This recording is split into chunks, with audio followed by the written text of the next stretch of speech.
go, guys. Alright, so this art journal page I both created and am editing the video for Saturday night before it gets released. So tomorrow, which is February 8th. And so I started with these two pages. Like, it's got this inclusion that's manila. The left is white cardstock, the right is craft cardstock. So I was like, well, I was going to gesso them, and I thought, no, let's not, gesso's safe because it, gives you a fresh slate. So I decided to take some music paper and a little bit of Tim Holtz tissue wrap, and this is the Terminology tissue wrap. And I decided to start using Mod Podge just to get some background texture, some visual background texture down. And I am using Mod Podge Matte. I know I told you guys I was going to stop telling you what I'm using in my videos, but I didn't like that. I went back and watched one or two of the videos, and I'm like, that's irritating. So I'm going to tell you what I'm using, and I am also going to have a list on my blog post on my website. So if you miss what I'm using, you can either go back and re-listen to it, or you can go check out the blog post and find a whole list there. And I will try to link to the supplies that you can buy on Amazon. I can't promise I will. It just takes a whole bunch of time, but I might. So I'm just gluing down all of these pieces. I love Mod Podge Matte because it's cheap, but the problem with it, I mean, it's not that cheap, but in comparison to Matte Medium, the problem is it's pretty sticky, and it takes a long time to dry. So, and you'll see kind of what I mean in a second. So I even glued down some of those like little frayed areas from the notebook, from the music paper. And yeah, I like it because it catches the paint in different ways, and it's pretty cool. See what I mean by sticky? It's like, really? Come on, man.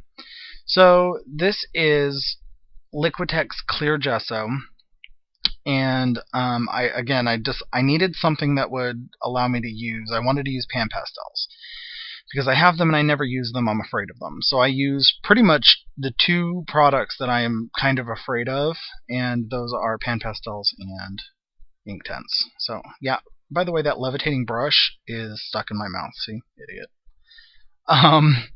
I was looking for something and I couldn't set the brush down. I had way too much gesso on the page, and I was just looking for a little index card to, So my video camera shut off, and I missed some of this, but this is just layer 2, so I did the exact same thing the first time around. I'm using pan pastels. The top color is, I'm looking at my pan pastels, the top color is Diary Light Yellow Shade. The shade. And then the bottom one is Payne's Gray. And then on the bottom, and I think I end up going over the whole thing. Yeah, I'm going over the whole thing. I went over that with Raw Umber Shade. And then I think I also add a little bit of Yellow Ochre Shade. So I have the set of shades, which is all of the colors with a little bit of black in them to darken them up. And yeah, so I don't know why I took my glasses. I must have been tired. So I grabbed for the Spectrafix, which is a pastel fixative, and it's an indoor spray. It's safe to spray indoors, and it's safe and all that jazz. And I sprayed a whole bunch at the top to let it kind of run and get drippy. You end up not really seeing it at the end, but that's okay. I was just having fun at this point.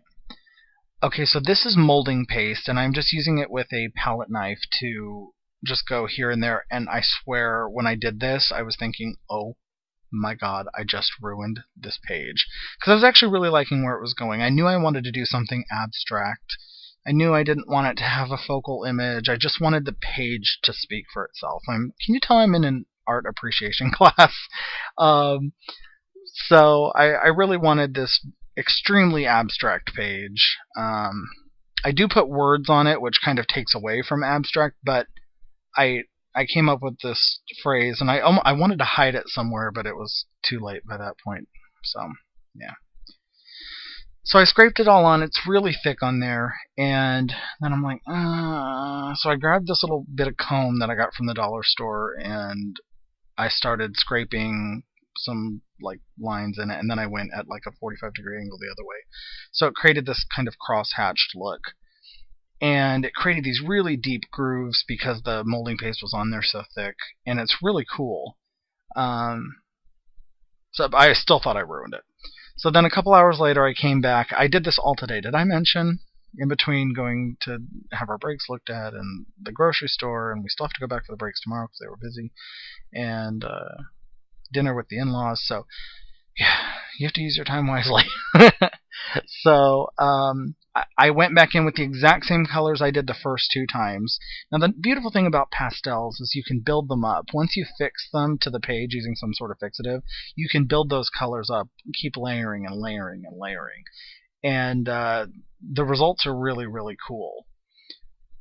So again, I'm just doing the same thing, going back in with all of those colors. And once again, they're Payne's Gray, Diary Light Yellow Shade, Yellow Ochre Shade, and where are you? Raw Umber Shade. So then I grabbed for my Inktense pencils because I thought, okay, well, I'm already scared of the media I'm using now, so why not grab something else I'm scared of? So I used the Bark pencil. That's the color, Bark. Like bark, bark, bark, like that, yeah. And unless you're French, and then they say waff, waff, waff. So I took French in high school. Can you tell? So I grabbed for that and just used a water brush to kind of pull that color down. I wanted to do a sort of, I don't want to say ombre, but I wanted it to go from dark to light. And it did reactivate the pastels a little bit. When you get pastels wet, they're actually really kind of cool. So I wouldn't get your actual pans of pastels wet, but if you get some of them out and put them on a page and then kind of get it wet, you can actually do like washes and stuff with them. It's pretty cool. So I'm starting to have a little bit more fun. I'm just thinking of them as paint. I'm just pretending like they're not a different sort of medium, and I'm just thinking of them as paint because I'm comfortable with acrylic paint. So yeah, so just going back in. So like I said, it did reactivate those a little bit, but not enough for me to be concerned about. And I'm really glad I went back over that molding paste because that stark white of the molding paste was just killing me. Yeah, I just couldn't handle it. So I'm gonna add some more layering. I'm glad I did this step though with this line. It keeps, first of all, it keeps everything straight-ish, and it's not like I ruled it or anything. So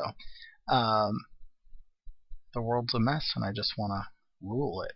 If you know what that phrase is from without Googling it, and you tell me, you're not going to get anything, but you're going to get my respect, man, because it's awesome. So anyway, so I'm using more of those colors, and I'm taking a little bit of the black pan pastel, and I'm rubbing my soft tool on it, and then going into the raw umber, and it's creating an even darker color. And so that's cool about pan pastels, that you can mix right on the pan, and they just clean up with a little bit of paper towel. Just wipe that top layer off. So, and I'm just deepening that shade that was underneath that line. I keep saying that shade, the shade. So, and again, I wanted this to be abstract, and I didn't want it to have a lot of obvious meaning to it. It means a lot to me, because as I was thinking about where this was going and what it was taking on, it was, forcing me to think about what I was doing and where I was going with this and how I wanted it to look. And so this one actually kind of meant something, so that's neat. So this is a little bit of Liquitex ink in titanium white. And speaking of titanium, I am so very obsessed with Sia right now. She's going to be on the Grammys tomorrow, and I'm very excited about that. Between her and Gaga both performing, it should be a fantastic night. So I'm just spraying these with water, and the water and the paint are like cruising down those really super cool funky lines, and they're just creating all of this crazy cool patterning.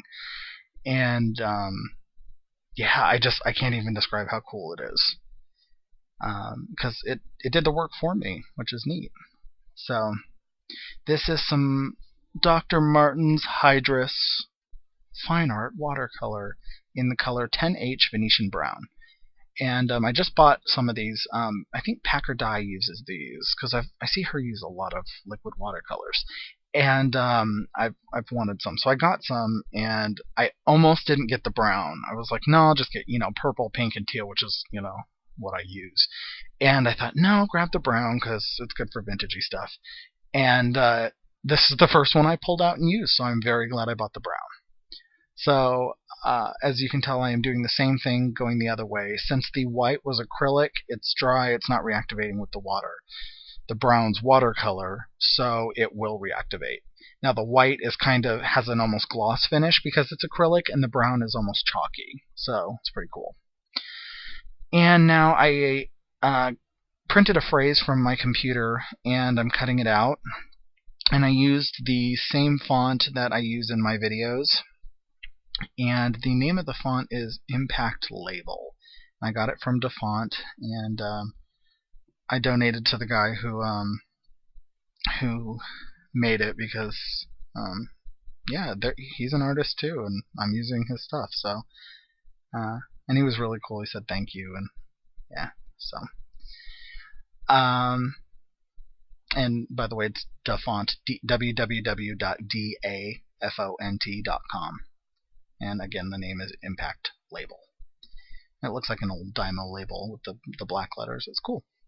So I am just squeezing out some Aleene's tacky glue, and I'm using my Tim Holtz craft pick to act like an applicator. I didn't have any bamboo skewers or anything available, but I did have this. So I'm just dipping the tip in, and then shut up, Aaron. Just shut up. There are times I have to tell myself to shut up, because if I don't, I'll just keep talking, and it's bad.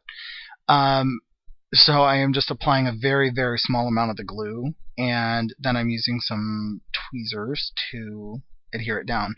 I wanted to be able to see this phrase, whether that little center part was open or closed, on the left or on the right. So I put that down first to see. And I love how you almost can't tell it's there. It just blends. It's just part of the spread. And I got this journal from my friend Paula Lynn, and I will link to her channel. She has a store called Scrap Effects in Australia, New Zealand. So if you're in New Zealand or Oceania, wherever, down in that little area, go check her out. She's really cool. And super sweet. I got to meet her, and she gave me this handmade journal, and loving her for it. She just started a new series, and I haven't I started watching it, and I just haven't had time to go back, but I will go back and finish it. So, and it's inspired based on my ABCs of art journaling, and I was like, oh my god, that's just crazy when people are inspired by something I do. I just can't get past that. So yeah, still gluing everything down. And see that hat right there? I'm wearing that hat as we speak, because like I said, I did this all in one day. I was like, I have got to get a video out for my people, for my imps. I gotta get this out for my imps. So yeah, I did. And considering I didn't start this page until about 3 o'clock this afternoon, I'm pretty proud I got it out. So you're gonna see some photos, and the first couple of photos, the colors are not great, and that's because the lighting in my room is terrible. It's late at night, there's no sunshine, so but at least you get to see some of that really cool texture. And the phrase, by the way, I wanted to float on the page. I didn't blend it in with markers or anything. I just wanted it to not be a part of the art. So there's the actual true colors. It's really cool. So don't forget to check me out on social media. Here's all of the information, and check out my website, ImperfectImpulses.com, for more info. Talk to y'all soon. Bye.